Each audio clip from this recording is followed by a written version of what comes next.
Good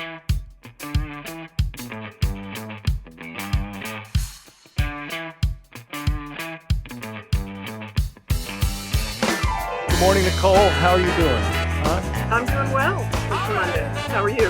I'm doing just fine. You know, we've been talking about this for a few weeks now, and I've really been looking forward to it. So thank you for joining me on the hooks or on the hook with Matt Wilson. Yes, and thank you. And we're not on the couch, but you are talking to a therapist. That's right. That's right. So the premise of this podcast is that you've been so gracious to read the book, and now we have a chance to talk about one, two, or three, or four of the hooks that you Sure find thing. to be perfect, find to be resonating or meaningful. And so just real quick, before we get going there, tell me a little bit about yourself and tell the audience a little bit about who you are. Okay. I'm a psychotherapist practicing in Austin, Texas. I have a couple of licenses for those who care about the letters, a licensed professional counselor and a licensed marriage and family therapist. Mm-hmm. And of course, with all that, I work with a lot of anxiety. I have a background. I went to Rice University and studied English, and then I got a master's in creative writing before I got my master's in counseling. So I always feel like part of our work in this life is to umbrella ourselves and figure out what we're doing in big picture. I feel like I love work that helps people tell their story. So I feel like I'm still doing that as a therapist. I'm interested in creative writing. I write, and I actually just got a story accepted for publication. So Wow. I'm very interested in creativity with therapy clients. And of course, anxiety comes up all the time. Right. It comes up in couples counseling. I've done a lot of work with trauma and vets. I trained at the VA. I've worked with torture survivors. Post-traumatic stress disorder and anxiety is pretty common. And I always tell my husband when someone cuts us off in traffic or something, everybody has a story. We just don't know what it is yet. You know, people are walking around and managing with, a great big Russian novel of a background going on. So, I laugh at that because remember just yesterday I was riding my bike and I was in the bike lane. And I had to go through. I had to drive in through an entrance to a development where people live, right? And as I passed through, a guy rolls down his window as he goes behind me and says, "Get the out of the way!" And I'm like, "What am I supposed to do here now?" But in my mind, I started thinking, "Okay, Matt, just be cool, let it go. Don't even think about it. That guy has his own situations." That's why I was laughing about that because likely he does, right? At some point we're called on to defend ourselves, but we're jostling around with all kinds of people, and compassion is important, as well as self-compassion with anxiety. One of the things I do, as you know, is to work with a lot of musicians in Austin. I work with the Sims Foundation, and they subcontract people in private therapy practice like me. So I have at any given time, half a dozen musicians in my client load. And I love working with creative people. It keeps you on your toes as a therapist. It keeps me creative, and they just think differently. Yeah. And it's a lot of fun. Right. Well, and you are creative. So, I mean, you do your therapy, as you said, you're a writer also. So I'm thinking about the TV show where the family is standing in the waiting room at the hospital, and the doctor comes out and starts to lay out all these clinical terms, right, and all this medicine and all this technical information. And somebody in the family says, "Doc, can you put it in layman's terms? Can you just tell it to us straight up English?" Right? Well, this morning I feel like we're going the other way. I've written this book, and I'm coming to the doctor saying, "Hey, doctor, could you tell it to us in clinical terms? Can you tell us what Matt's talking about from a book standpoint?" So, well, I'm not a doctorate, and I get accurate about that. I'm not a doctorate, but I hear you. You're wanting a kind of a clinical lens on this, on what you wrote and what you formulated, and I love that about your work. There is a dotted line on any given page to some clinical points. A good idea is a good idea, and it tends to show up anywhere. So Well, and I can't wait to hear about these things, because it makes me excited to see if I had a good idea. So, okay, let's start. You highlighted 2 hooks that you wanted to go after, and let's start with hook number 17. Okay. Which is positive and negative emotion can adversely affect performance. Now, depending on how the production goes on this end over here, and if someone is following along with some of these other podcasts, this hook, I talked with Daryl May, the retired professional baseball player, about this hook. And so we're going to get even more perspective. But again, I'll read it again, then I'm going to let you surf, right? Positive and negative emotion can adversely affect performance. Tell me about that, Nicole. Okay. Well, you go on to say consistently judging what is good or bad. And I note the bold print there. Yeah. While you are in the moment can be equally distracting. So that really resonates with me. I think people talk about this judging while you're performing. I mean, writers talk about the critic,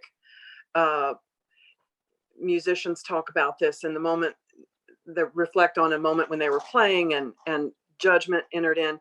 So what I think, and there's a lot of brain language for it, but it's 2 different functions of the brain. I like that. Sometimes even in a sort of conceptual layperson way, I will think of the brain as like a big continent. So basically, to go back to your hook, positive and negative emotion can adversely affect your performance. When you're performing, you're in a certain part of your terrain. There's a lot going on.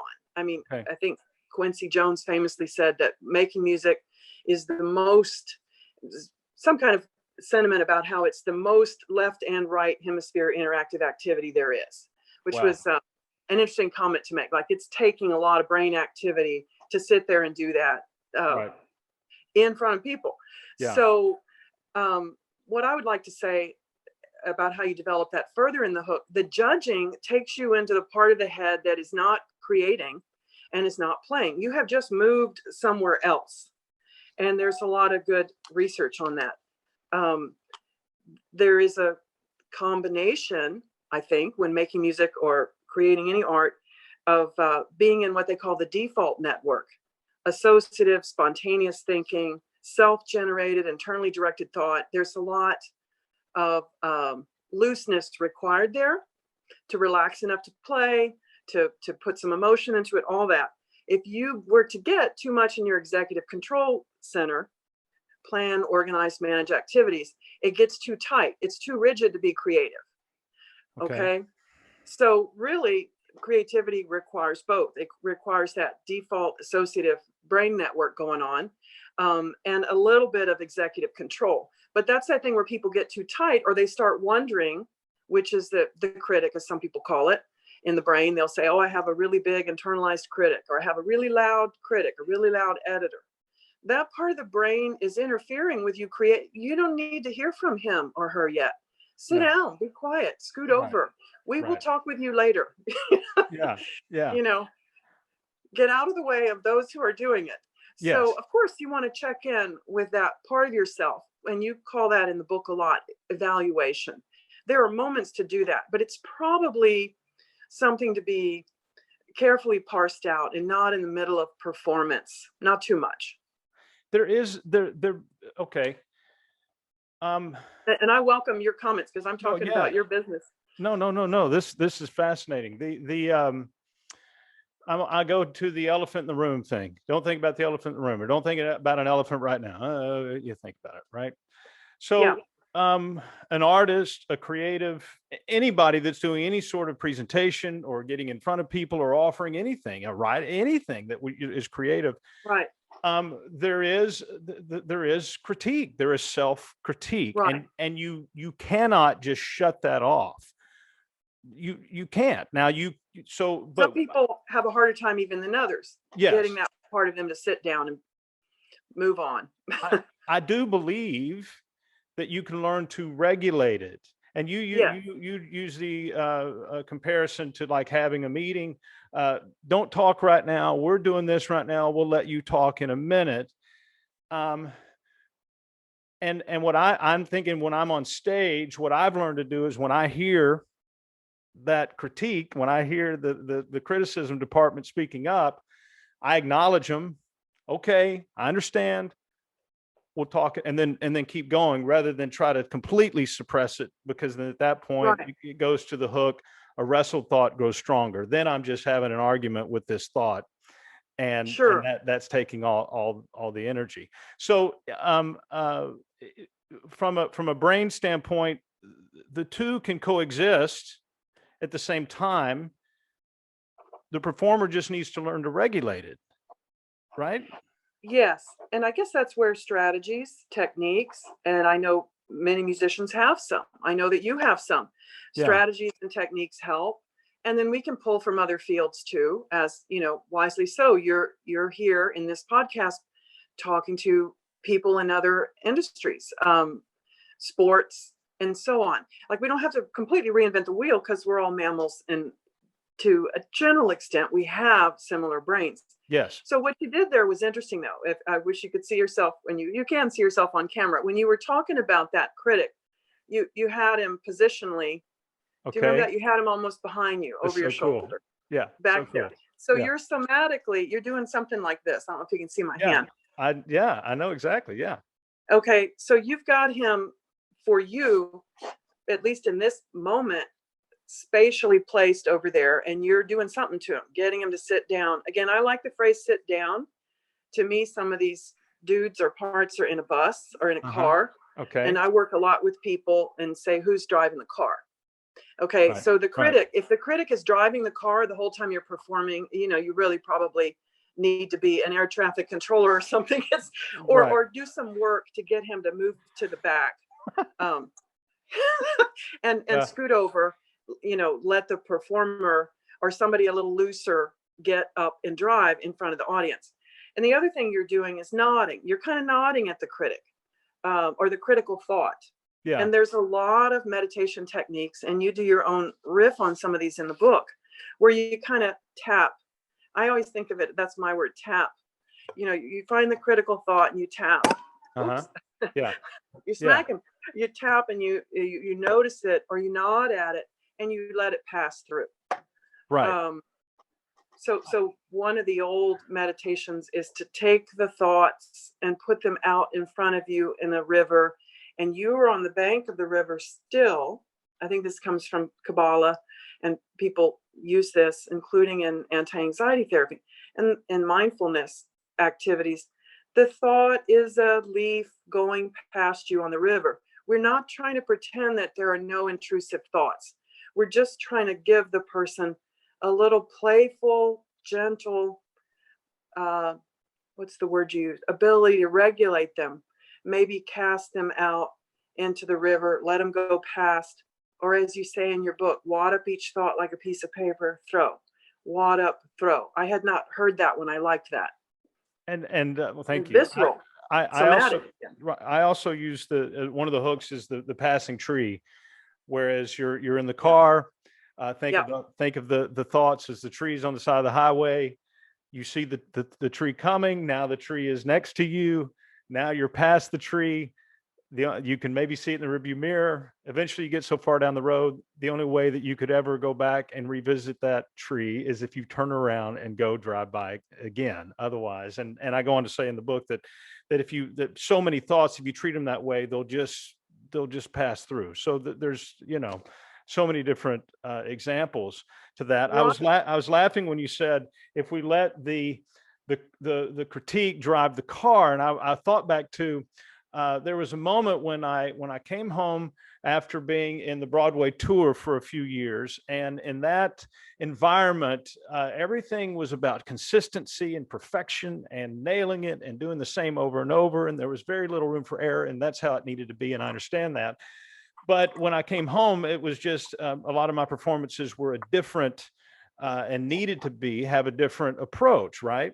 but I had a hard time getting that out of my brain. And I remember telling either my manager or someone in my band, I was like, dude, I got this great thing. I set up my tuner, tuner to tell what's in key, whatever. And I put it right in front of my piano or right in front of my face. And so while I'm singing, I can watch and tell if I'm singing in tune in the moment. And they looked at me like, what are you doing, dude? That you should be entertaining the crowd. You don't need to be looking at a tuner to see if you're in tune. Practice that and then come back. And so for many years, again, I've learned the guys back there, learned to keep him back there and talk to him when it's appropriate, which Hand is him a soda or a latte. Just you relax. We'll have that quality control meeting after the fact. One of the reasons, one of the things the reason I wrote this hook about positive and negative emotion can adversely affect performance is that we're all so much aware that, okay, this is a big performance, I'm a little nervous, or I messed up and I can't get that thought out of my head, or I'm not as prepared as I thought that I was and I don't know what I'm doing. And these are what I classify, and many others as a negative thought or a negative emotion. Yes, but there's also negative cognition. We would say sometimes in anxiety therapy, we call that a negative cognition. Okay. I don't know what I'm doing. Oh yeah, there you go. Right. Scary. But there's also, and I think this provides the broader meaning here. And I use the example in the book of the little boy learning to ride his bike. Yes. And so he doesn't know how to ride, and his dad's teaching, and all of a sudden he's riding the bike and it's a positive emotion. And now he's riding his bike until he begins to put the meaning that he's riding the bike in his thought, and then he crashes because now he stopped. The critique came along and said, "Hey, you're doing good." And he's like, "Yeah, I'm doing good. This is great." And now he's no longer just letting his body do what he taught it to do, what he learned to do. Now he's assigning meaning to how he's riding his bike and what it means to his dad and what it means to himself as an accomplishment. Yes. And that weight of positive emotion, makes him become unbalanced and falls off. Right. Yes. It's sort of, and some people, and they're often well-meaning, hardworking, success-oriented people, they will do that a lot. I call it making it too big. And sometimes with such people, I want to help them pop it. There are certain techniques, they call it crop. There's a lot of techniques for athletes, hypnosis, and musicians. And I have training in EMDR, which is eye movement desensitization reprocessing. But these techniques echo each other from place to place, because a good idea, again, is a good idea. There's consilience across industries, across genres, and across realms of thought. So you'll often bump into the same good idea. But so what some protocols in therapy will call cropping the scene. In other words, narrow your focus. Do we need to look at those 40,000 people in the audience? if you're lucky enough to have a 40,000 audience, or 4,000, whatever it would be. Yeah.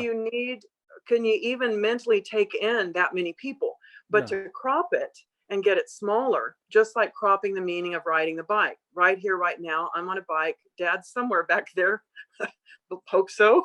Right. And it's okay at this moment. There's something going on where I'm feeling something like balance if I'm that little boy. But you're right. If we get it too big, oh my God, my whole future, I'll be in high school and not be able to ride a bike. The thoughts get too big. Exactly. Yeah. We can help ourselves, or sometimes each other, pop that. Like, look, we're just going a few feet in front of the house.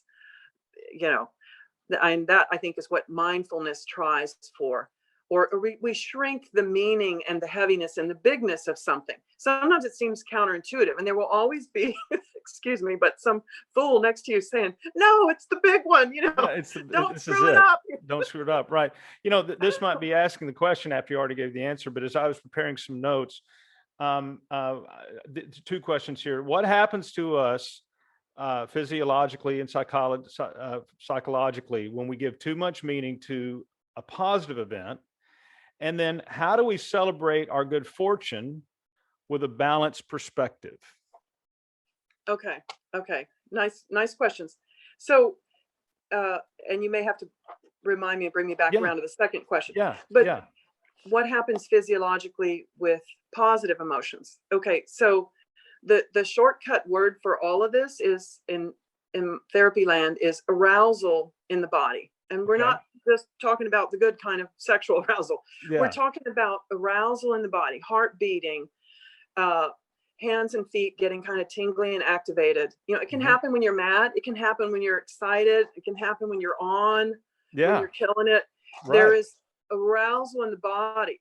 And again, I've seen this working with some people. Sometimes some people are so flat or depressed, or they've been raised in a way, or physiologically, they've got their emotions so tamped down. With those people, sometimes you want to help them get some arousal up. I mean, I've literally Okay. done things with a couple people, if they'll let me, like hop with them in the office. Let's get it And going a little bit. Yeah. yeah, but hop. And you could do this when you walk in and apply for that job, young woman. You could Mhm. hop up and down and Mhm. get your blood going, like get it up for the situation, Yeah. right? Get the arousal up in the body. You may have seen that once in a while with a musician, that some people bring it, come on, you know, pump it up a little bit. But we're trying to play with that and learn as professional people, right? What is too Mhm. much arousal in the body? I mean, it's kind of like going to a job interview or a date. Social anxiety sometimes is that there's so much arousal in the body. It's do or die. I'm a loser. She hates me. I'm ugly. Yeah. You know, this is way too global. Just Right. maybe there's too much positive emotion or too much excitement. Let's use that word, or arousal about the date. And Mhm. sometimes, and that's why you see a lot of advice about dating, for example. Go get a coffee, chill, you know, go be you, take a Yeah. walk. Yeah. um, don't treat it quite so much like a big do or die audition. Meaning. Um, Don't give it so y- much meaning. Keep yeah, meaning in don't give it so perspective. much meaning. Yeah, Yeah. people will literally say things like, I had a young woman tell me this. If he, something like this, if he likes me, then it means that I can have a healthy relationship. I was Yeah. like, whoa, whoa, whoa. I mean, Well, that's yeah. that's a health seeking thought, but can we pop that balloon and bring it it may not, if he doesn't like you, it just may mean that, you know, you accidentally remind him of his sister whom he always argued with. There's some Oh, randomness here and some preferences. He likes light blonde people and you have beautiful dark hair, you know. Just don't make too much meaning of this. I Sometimes things are just off. I remember. I'm laughing because so many things. I remember being on a date when I was a young man, and it was the first Yeah. date, and we were sitting there, and the band was playing, and we're excited. And I looked at her. Oh, this is so embarrassing. I looked at her and I said, "This is it, isn't it?" And she looked at me and said, "Yeah, this is it." That thing that didn't last like a week. I mean, but that moment, it was it. This is it. We found love. It's happening, right? So Yeah. so Yeah. so in our body, we should learn when positive things are happening. Obviously, we can identify the negative. Negative is easier to identify in our body because but Yes. Yes. positive, because we're taught, if you feel afraid. I mean, it's the flight or fight, which is just one of those basic natural instincts we have. So that teaches us to run, right? But what we don't have a lot of experience in is regulating being too happy, too excited, too positive. So that goes back to the question, how do we celebrate our good fortune, whether it be in the moment of a performance, in a speech, in a sale, on a date? How do we celebrate our good fortune, micro or macro, with a balanced perspective? And we may Okay. have already covered it, so I'm not trying to keep No, I digging for you like to say you. something. Yeah. I like you delineating that. And I think one thing goes back to your initial word that you're using often, meaning. Positive and negative emotion can adversely affect performance. So somebody, and they're on, I think it's Kelly McGonigal, a PhD. It's on, there's some TED Talks about eustress, you know, like euphoria, EUSTRESS. Hmm. And I like knowing this and kind of teaching people this word. Like sometimes that'll help a little bit, like knowing, oh, I'm having some eustress because I so want that gig or that job, and I'm like happy and I'm I'm giddy, you Yeah. know. That's what that is. That doesn't mean I'm gonna ruin it, or I'm an anxious idiot, or, you know, it doesn't mean any of that. It just means I'm excited, I'm happy, or I want to go meet this friend I haven't seen in years, and we always talk, and I'm kind of excited, kind of jittery. Right. So there is eustress, and so some of that is like knowing that not all stress is bad. Like I'm saying, you can't really run fast as an athlete or play with some kind of performance acuity unless you have a little bit of eustress going on. Right. Bring it, right? So there's that. And then some of it is really trying to listen to your own body, your own personality, and experiment with these strategies. I'm really big on that as a thinker and as a therapist. You can't just do what someone else did. You can listen to what he or she said. You can listen to the techniques, but it's okay to slide them over and modify them for you. Kind of like we were saying with those thoughts, the leaf on the river. Your version of that, as you said in the book, was to wad up paper. Each thought is a ball of paper and throw it. Yeah. And I like that one. I happen to know you're a sports guy. I like that one because it's somatic.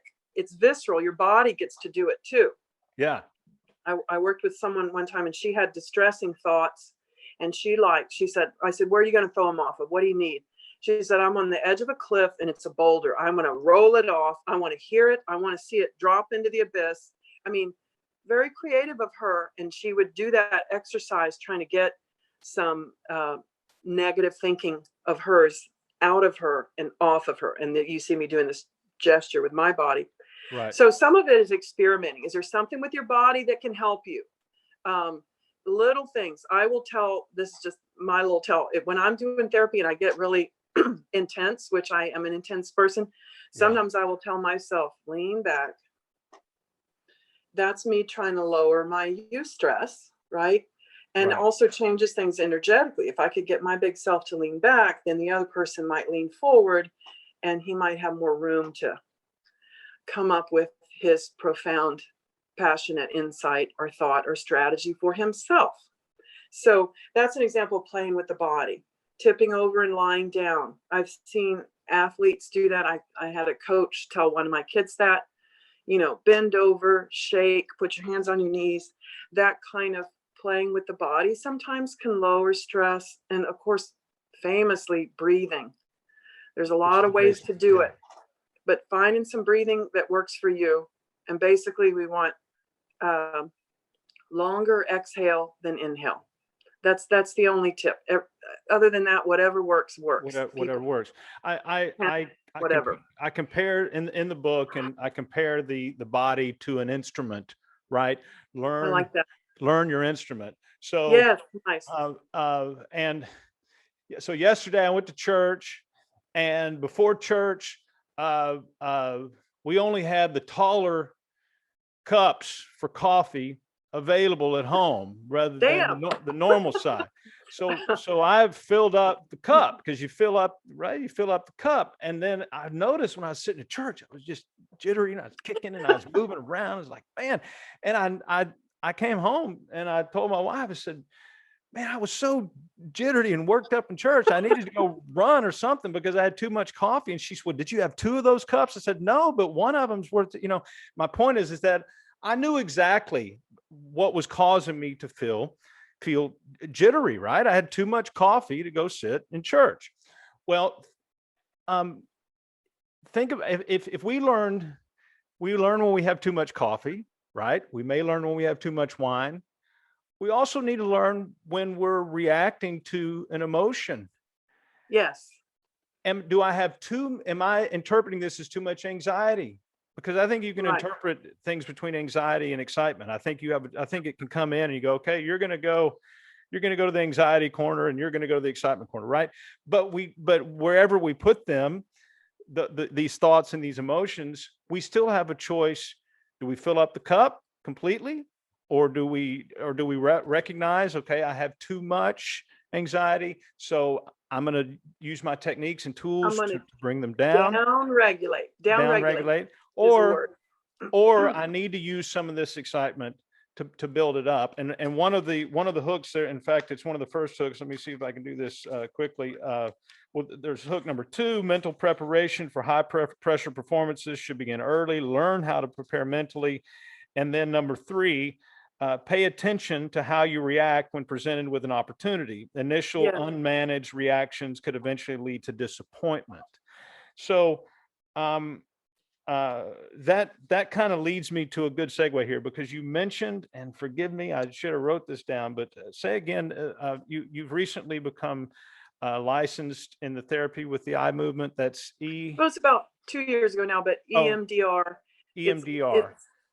It's very scientific. It always sounds a little hocus pocus at first, but basically it's left right bilateral stimulation, and traditionally they do it with the eyes, and you reprocess a memory, and some of those memories, it can be used with trauma, but some of those memories have to do with performance and experiences that people categorized as success or failure or difficult, or stress inducing things that happened to them in the past. And you also look for successes, try to recount the situations where you felt safe and kind of wire that in with bilateral stimulation. And that can be as simple as patting left, right on your legs. Right. But let me let you finish your question about that. This all falls in play here.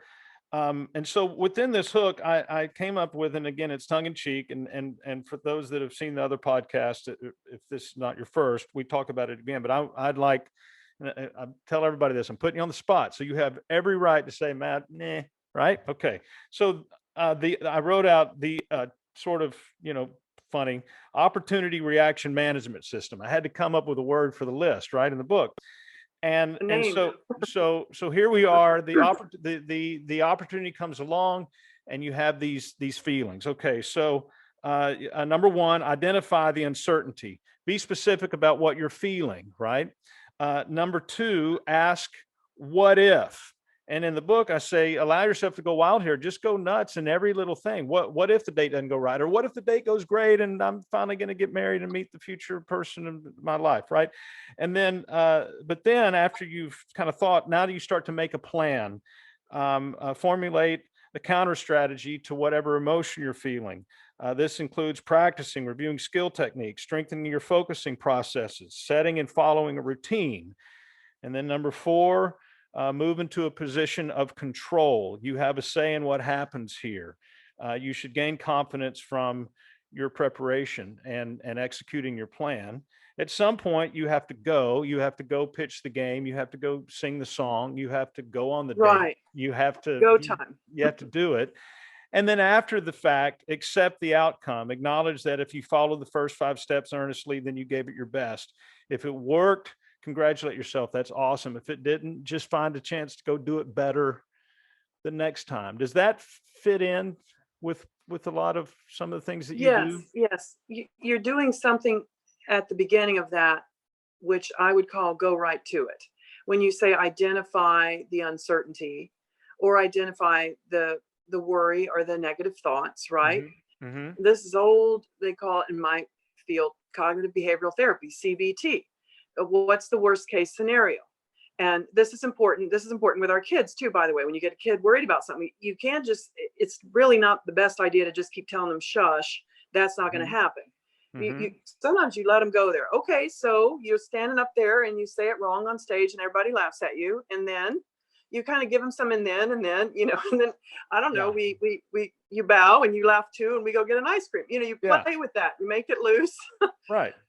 But it's something about going right to the fear and recognizing that in rare cases, we are not going to die standing there trying to bring it with the saxophone or whatever. There you go. Yeah. And it didn't go exactly as planned. The other part I like about what you're doing there in this list, it's kind of a reminder. I mean, I call that being process oriented. I'm so process oriented. I don't even use the word fail. I don't like that. What does that even mean? I've known people who had a really nasty, hairy divorce and would say things like, I didn't even like myself back there. And then you run into them 5 years later. Oh man, we're so content. We're taking walks.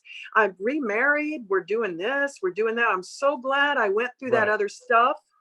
and the therapy or the transition period after my first marriage, and I landed here. And so these are kind of, I call it life gives you feedback. And the feedback doesn't mean you're a fail and you lose and you'll never have anything. We're in a process of getting some feedback. So I'm trying to bring it back to your hook there. It's something about reminding yourself that I can get better at this. I can get better at human relationships. I can get better at Friday evening spending it with my husband. If something goes off. Yeah. I can do a better job with this particular client that didn't quite fit his or her needs. Let me think about it a little bit, and I'm going to bring a slightly different angle or approach in our next meeting. Things like that. Right. Rather, because anxiety gets you back to the back of your head, do or die, all or nothing. That's how you know you're in anxiety. You zoom straight to the end and you're blowing up, and it's ugly. Right. But so your process there reminds us to be process oriented instead of so outcome oriented. That's excellent. Excellent. And go back and get better. Get back in your own process. Are you a musician or not? You probably are. Am I a writer or not? Among many other things, we're all many things. That helps too. Right. And again, as it ties to the hook that we were talking about earlier about positive and negative emotion, is that you can what we're saying when I ask you the question, how do we celebrate our good fortune with a balanced perspective and what happens to us? Ultimately, it comes down to take a moment, like a lot of moments, really, every day, take some moments to just pay attention to how you're feeling, how you're interpreting these things coming in around you and how they're affecting you, and find ways to bring down the anxiety through tools and methods, but then also find ways to lift yourself up, and it ultimately comes down to the very simple word of balance. And yes, that's a nice word. Yeah, and so and to those performers out there, and I classify those as anybody that's doing anything in front of people that requires some precision, staying balanced within the show. For me, if I feel like I'm uncertain, I just keep going. I keep playing. I find my way. If I start to think, man, I'm killing it, this is great, I got them in the palm of my hand, I can't do any wrong here, then I'm like, nah, we're not going to talk about that either. We're just going to keep going with what's in front of us. The process and completing the process. Yes. I had a wonderful moment doing some EMDR with a young guitar player in town, and I was just so moved by the way he was handling. We're identifying what are the negative cognitions that you're having when you're playing in front of the room. And he listed some, and I'm going to, I can't, it doesn't matter exactly what they are. I don't need to repeat his business, but it was some, the usual kind of concerns that a musician could have. I'm going to stumble over that part. I'm going to choke here, this kind of words. And then I said, okay, so what would you rather think? What's the positive cognition? How do you want to answer that? That's that thing of raise the concern. Again, not always in the moment of performance. Some of this stuff we are all doing, even if we're doing it alone before we perform. Yeah. I said, what would you rather think rather than I am going to choke? It was just this really nice moment. He just shook his head, with all his scanty wisdom. And he said, just play the notes, buddy. There you go. Just play it. Just do it. Play the notes. Like, just get your mind back in the process. Finish the song. Something, because if someone's here listening to this and they're like, well, that I can relate to that specifically. In the book, I draw a distinction between those, and I label them foreshadowing and anticipation. And what I say is that if the literary term foreshadow, that literally says, the point of it is, it doesn't tell how something bad is going to happen. It just says it is going to happen. It's going to happen. And so often as performers, we foreshadow that negative thing. And so in our mind, it's already happened. It's just a matter of when. I say change that to anticipation. It's coming up. You can't, he knows that rough guitar part's coming up. He knows it. But if he just anticipates it and it's there, okay, I'm going to focus. I'm going to stay in the moment. I'm going to do what I'm doing now. I'm going to try to stay balanced. I'm anticipating that's coming, but we'll deal with it when it gets here. then at least he has maybe a different word to assign it rather than foreshadowing like, man, I'm going to screw that up. Because I Or guarantee you, negative predicting. predicting. Yeah. And you can hear it in people's language. Yeah. They start to use future tense. And it sounds like a small thing. Yeah. Sometimes I feel funny interrupting their language. But what I want to say is, where is your crystal ball? Yeah. I will fail. I will stumble. That's some heavy duty language. Yeah. That if a dad or a mom said that in front of us, we might think, whoa, that's some bad parenting. You will screw up. Yeah. Nobody will room with you because you're such a slob. That's not the way to make the point. No. You don't send the kid to school going, okay, I know you have your test today. Well, you're going to do bad. Right. You don't send yourself there. Yeah. So watching for the future tense, which is kind of what you were saying, Matt, as it's too much foreshadowing. You don't know. Now, what I do want to say there, and this is a delicate moment, right? When we're talking with people we trust about their work, sometimes somebody's knowing something. Sometimes somebody's basically saying, I'm not this good at that part of it. Right. My fluency with these kind of notes, or my ability to handle this kind of client, or my grammar is rough, my grammar skills. So sometimes they're identifying the hole or the lack.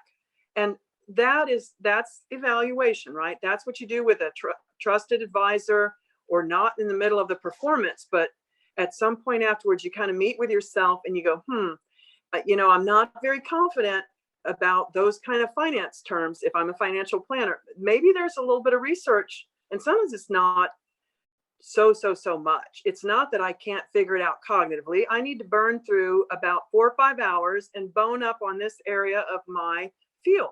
Right. And same thing as a musician. It's okay to realize, oh, absolutely. Yeah. I could work on my range here. I could work on my technique here. I'm going to over and over and over. I want to close that gap between the challenge of the piece or the presentation and my skill. I want to close that gap.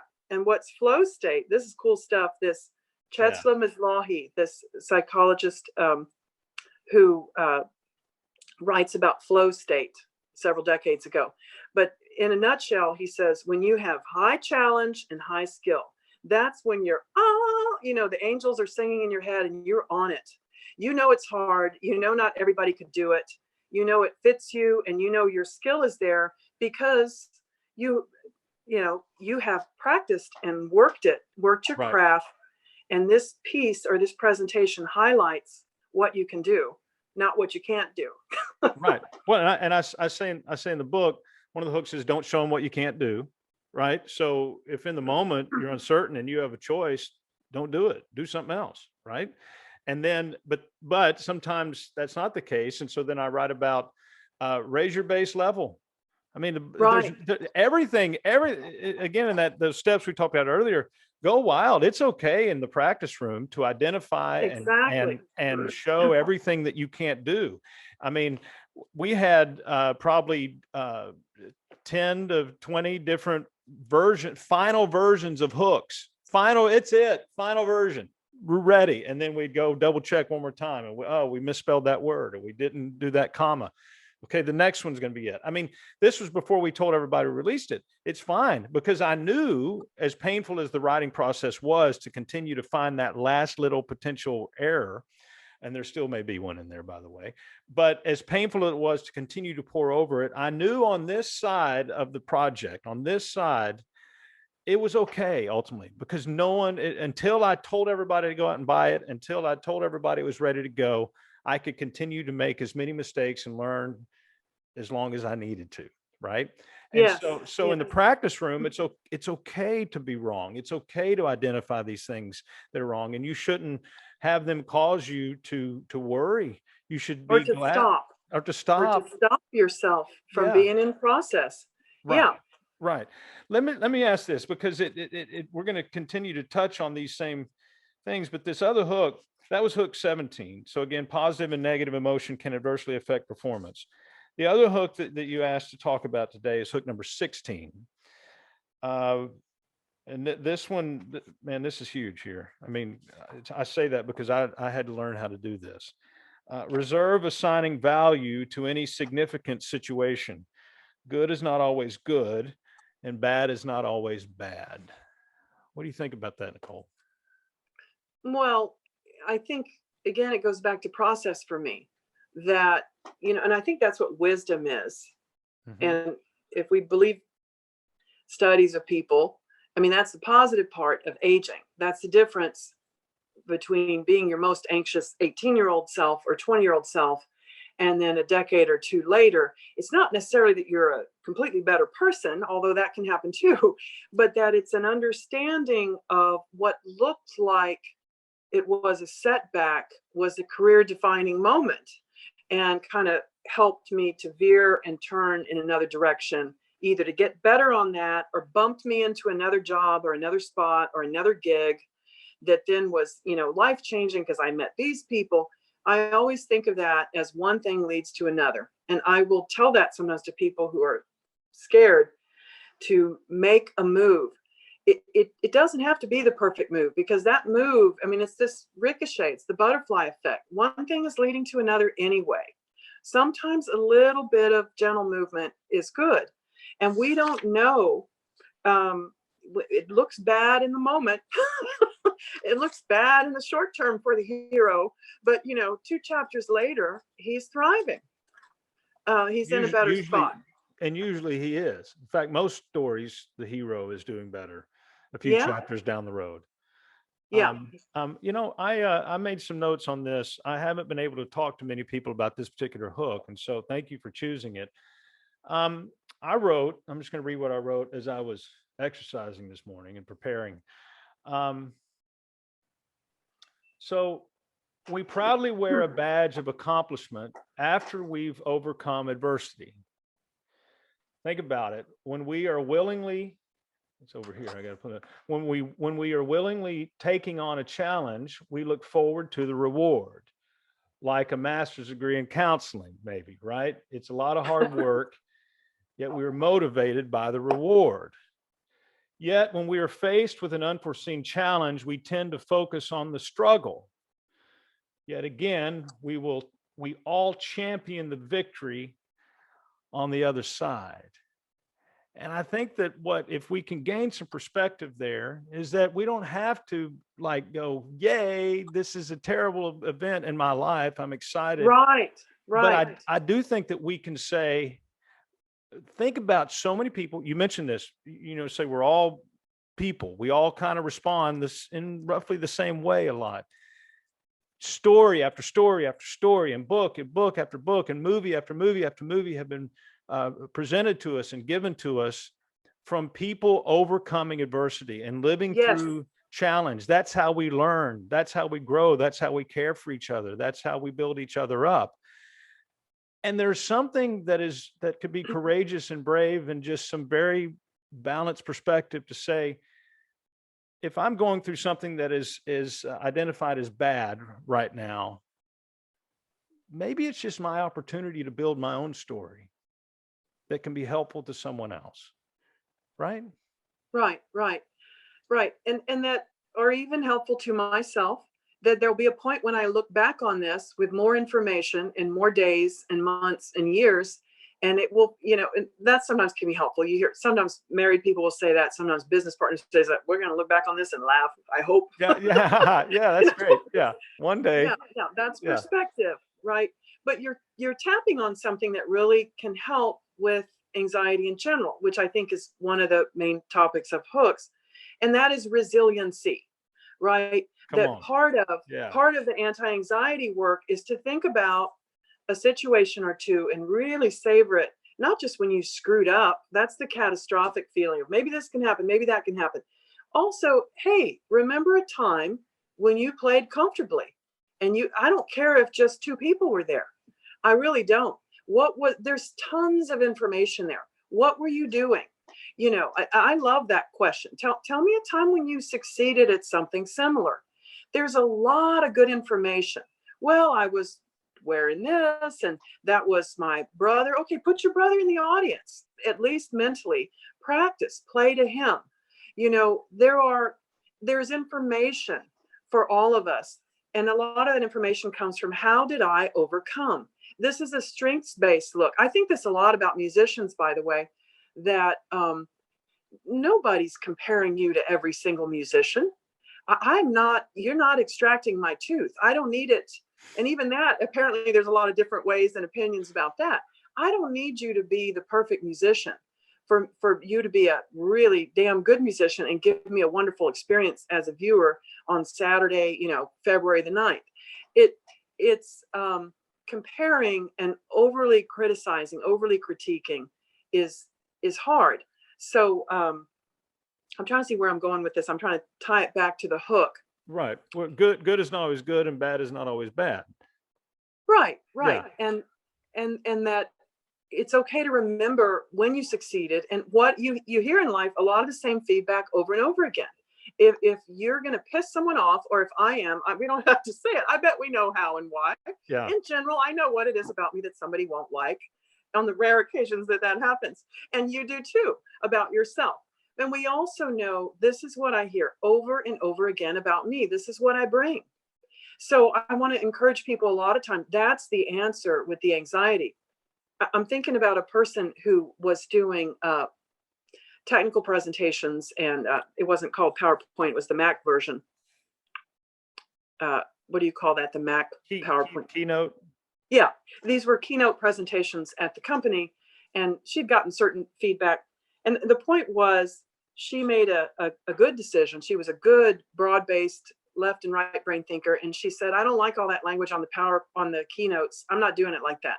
She was much more engaging, much more of a storyteller. She did simple color, keynotes, and she would walk in and out of the audience and engage professionally. She didn't do what the other professionals in her group were doing. She did her. She did what she's good at. And I love that kind of thing. And I think that's true of musicians too. You don't need to compare yourself to everybody. You need to be the best Matt Wilson on stage. Absolutely. Yeah.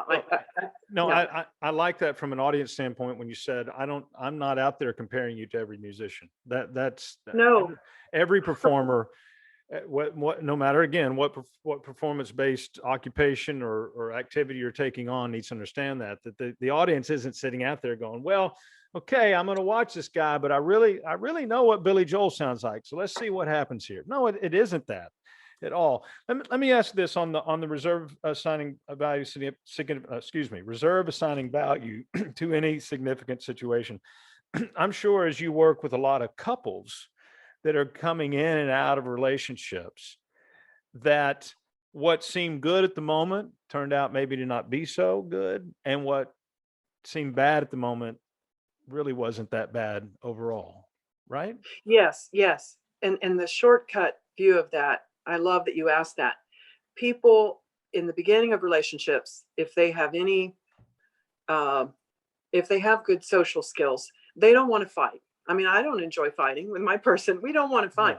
No. But all the research shows that if you never have something called a productive fight, or if you don't voice a complaint in your marriage, which is different than a criticism, a complaint is, God, what are we going to do about these holidays? It gets really complicated. Your parents, my parents, how are we going to handle that? It's stressful for me. That's raising a topic to discuss. It's not fun. It's not pleasant, but that's going to be a better marriage. People who have an occasional argument or disagreement, or what I call a productive fight, which is no name calling, no global character assassination. You've always been a loser. No, you don't talk that way and stay married usually. But people who don't fight at all in the marriage, which can feel bad in the moment, they don't have those moments. Even if it took 2 or 3 hours or 2 or 3 days later, when somebody comes back and says or behaves like, I thought about what you said. We can do this differently. I have a new idea. I'm going to try this. I'm going to try this with you because I want to be with you. Right. And apply, you could even apply some process to that. Yes, I'm thinking as you're saying that, one common thing, and I'm terrible for doing this, but I tend to, if I get in an argument with Sarah, my wife, I'll admit it right here in front of everybody, I'll tend to interrupt her. I'll in my mind, I'm hearing the path of reasoning that she's on does not, in my mind, again, my opinion doesn't fit what we're saying. So I'm going to just talk over it. I mean, it's a terrible thing that I do. But the more and more that she would say, stop interrupting me, I began to think of ways, literally, I started thinking, what are some ways that when we get in the heat of the moment that I can remind myself to let her talk? Do I need to get out a baton and whoever's holding baton gets to talk? I'm literally thinking that. I'm just thinking of ways to remind myself. You're being creative. Yeah, because you're being creative. Right. In the moment, I'm worked up and I'm like, no, I'm going to get my opinion out. I'm blah, blah, blah, right. But when I step back and I realize, when I step back and realize, okay, I need to be respectful. I need to not talk over her, interrupt. What are some ways I can remind myself now that I'm calm and peaceful and have some calm perspective? Right. And so strategies. And so what we could say is that the bad, which is me being in argument with my wife, that's not bad, but me interrupting her, that's bad, could eventually turn into something that's positive because I can learn to communicate better with my wife and people in general. Right. Right. Which breeds more closeness and safety. And then all the good things that come from that. Absolutely. Absolutely. You said something a few minutes ago that was great. I hope I can say it. One thing leads to the other in the end, or something along those lines. I mean, the point was one thing leads to another. Yeah, it always. You're not going to change that. It's just going to keep on going. One thing does lead to another. One of the hooks that I write is that I say patience is the pathway to growth, and it kind of reminds me as I was kind of researching some things talk like this. It's I don't think John Lennon said it, but he was very famous for repeating it, if you will. Everything will be okay in the end. If it's not okay, then it's not the end, right? We've all heard that. Another one is, this past year, I've kind of started dabbling a little bit in some investments. And, Warren Buffett talks about, and a lot of people talk about being patient with an investment. So anybody that knows anything about stocks or whatever, if you put some money in a stock and you take a snapshot right now and the stock is down, it's bad, let's sell, and then you lose your money. But if you are patient over time and you let that thing grow 5, 10, 15 years, what may it be, then there's a good chance that you'll see a positive return on your investment. And I think that it all comes down to, rather than focusing on just the moment and weighing it, giving it meaning, good, giving it meaning is bad, man, this is all coming together. It's all about balance and perspective and keeping things even, and say, this feels really good right now, but I still need to manage it. I still need to be balanced in my approach and go about my process. Or this is really bad right now. This is terrible. But know that, like we said, 2 chapters down, the hero usually is on a different side of it. Right? I think absolutely. It's interesting, isn't it? Because there's mindfulness. There's it being in the moment. Just play the notes. Just complete the presentation. One thing at a time. Stay in the moment. Stay in the process. But you're right. Some of, I think, hope and the evolution of an individual, and maybe of a larger society too, is an awareness that we're not in a stuck point. There's some kind of long-term turning of the wheel. There's a process unfolding that I am not completely in charge of. And my own process is unfolding, and I'm not completely in charge of that. And so patience. And when you can apply that in a lot of ways. They say that's the problem with a lot of small businesses. They don't have enough capital and planning to hold at the beginning for the period of time, and they're losing money. Yeah, you got to be fast on your feet and not for the faint-hearted to run your own small business, but that a certain amount of patience and resources to allow that to happen. And the same thing in a long-term relationship. We need that patience when we're with a good enough person or a good enough idea or a good enough project, in order to see it through and let the wheel turn. I'm not in complete control. So let me ask, and as we're probably getting, I mean, wow, we've been going a long time. Thank you. Wow. Thank you for the time. I could go all day on this. I mean, everything you say, I'm like, fun. Oh, I got another hook. I got another thing. So here we are. I'm going to put you on the spot. We've said that, let me find my position here in the book. We said positive and negative emotion can adversely affect a performance.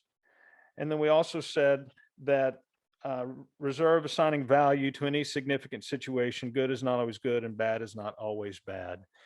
You every day you help people, you build people up, you give them hope. So putting you on the spot, tie those things together and maybe tell us a little bit of how to apply them if you can. Just even simply 1 or 2 words of wisdom of how to apply keeping things in perspective and balanced, right?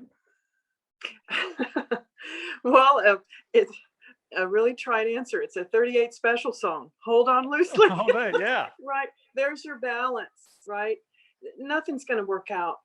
Not much is going to work out for us if we never put our hands on the wheel and do the hard work and practice and here and there have a serious sit down with ourselves like, whoa, I'm weak at this. I could bone up on this.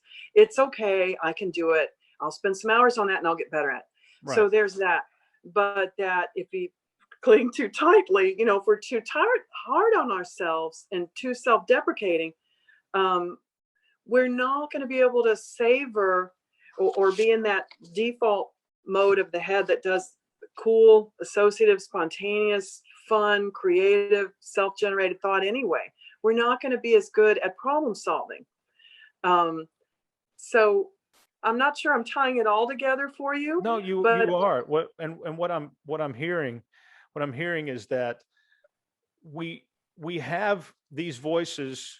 They're built inside. They're built inside of us. They are part of who we are.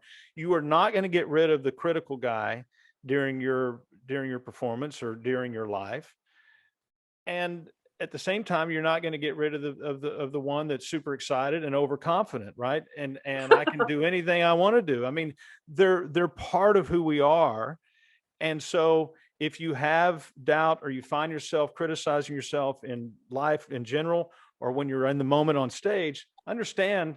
I hate to use this word, but it's right here. That it's normal. It's what we all do. It's learning how to regulate those things. Think about the person learning to drive a car for the first time.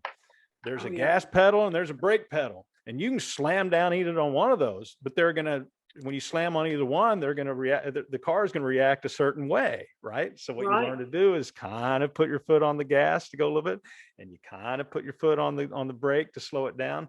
You're not slamming back and forth, and it takes a little time to learn how to do that. And so maybe a little finesse, practice, right? And practice, yeah. And understand that you're going to have these thoughts, you're going to have these questions. Like everyone, it's just learning how to regulate them. And then you can regulate. Maybe you could watch this podcast and be like, I got it. And you never have to think about it again because you got it. Or you could call Nicole and she could help you regulate it. You know, you read hooks, learn to regulate. There's tools out there to teach you. There's strategies and tools. Absolutely. Yes. There are. And it's okay. It's okay. I always tell people this. This is one of my beefs sometimes with therapy. There is not a one size fits all. It's okay to be creative. And I love your story about in the middle of just argument in general, normal marital argument, thinking, what could I do with my tendency to interrupt?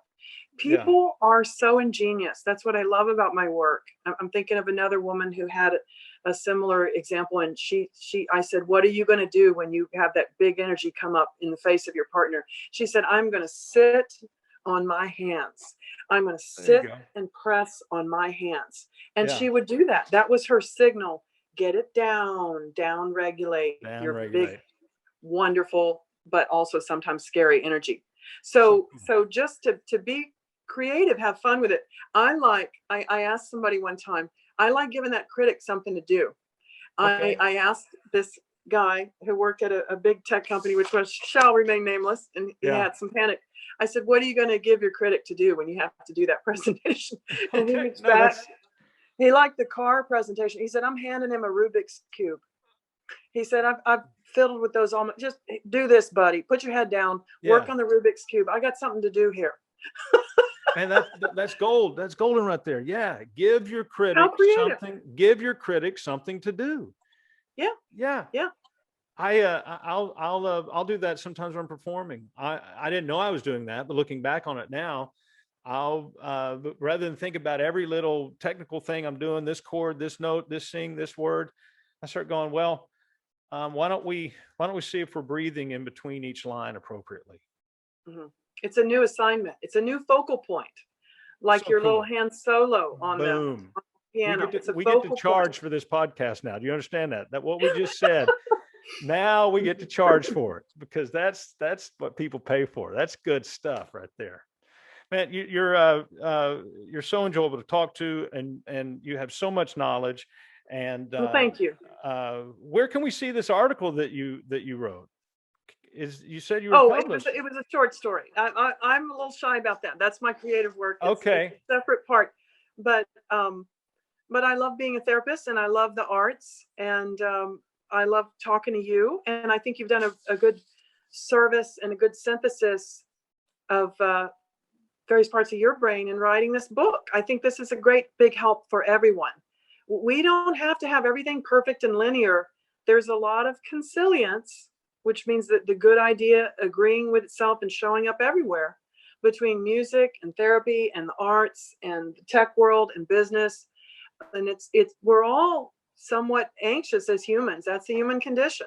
Yeah. In varying degrees. So this is fun. This has been fun to talk about creative ways, and you have a lot of them in the book, and a lot of them as a creative person. Creative ways, individual ways to sort of down regulate anxiety, and and again, sometimes we want to upregulate a little bit. Yeah. So we can bring it. Well, thank you so much for your time this morning. Again, Thank you. I got excited talking to you. I mean, this is so much fun, and thank you for reading the book. I got you upregulated. Oh, you did. You got me pumped up. I'm ready to go. And I hope that we can do this again, because there's other parts in here that I'd love your opinion on. Like I said, to give the clinical term, doc. Can you put it? I know you're not a doctor, but can you put it in the clinical term? Excellent points today, and thank you so much. Thank you. Well, thank you for all your hard work. Really, I enjoyed your book a lot, and I think it's going to appeal to all kind of readers. Wonderful. In various fields. So thank you. Okay. Well, we will talk again very soon. All right. Okay. See you soon. Take care. Bye.